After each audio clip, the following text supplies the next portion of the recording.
permettre à l'économie burkinabé de faire une avancée significative. En plus de cela, les ressources minières que nous allons exploiter par nous-mêmes maintenant doivent permettre en 2026 de faire un bond considérable en matière de PIB pour que le Burkina Faso puisse, dans un laps de temps, devenir une économie émergente à travers le monde. Dans le domaine donc de la culture, nous poursuivons les efforts, de sorte que nous revenons petit à petit à nos valeurs, à nos racines. Il n'y a que par cette manière que nous pourrons nous affirmer et développer notre nation.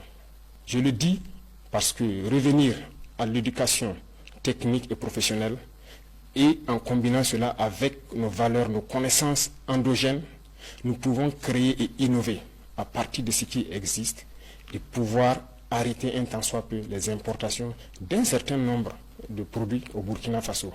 Il y a beaucoup de savoirs endogènes qui permettent de transformer déjà nos matières premières. Il suffit d'ajouter de la science pour que cela puisse nous aider. Et la culture fait partie de tout cela et participe activement au développement de notre nation. Sur nos valeurs endogènes, nous allons mettre l'accent au niveau de nos écoles et des tout-petits.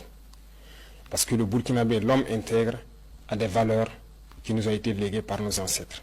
Des valeurs d'honnêteté, des valeurs d'intégrité, des valeurs de dignité et des valeurs de patriotisme. Et tout cela pourra s'enseigner à travers la culture, aussi au niveau des tout-petits, pour que nous construisions des Burkinabés de demain. Beaucoup d'événements culturels ont eu lieu en 2025, mais en 2026 également, beaucoup d'événements culturels auront lieu et il y a des grands projets dans le domaine de la culture. Mais tout cela, comme je l'ai dit, doit être axé sur nos valeurs ancestrales endogènes qui doivent permettre de créer de nouveaux Burkinabés basés sur nos propres valeurs. Tout cela doit faire la différence avec le Burkinabé que l'impérialisme a voulu bien construire au Burkina Faso.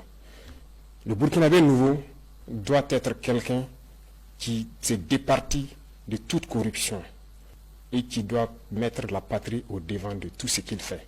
C'est à ce sens que nous pourrons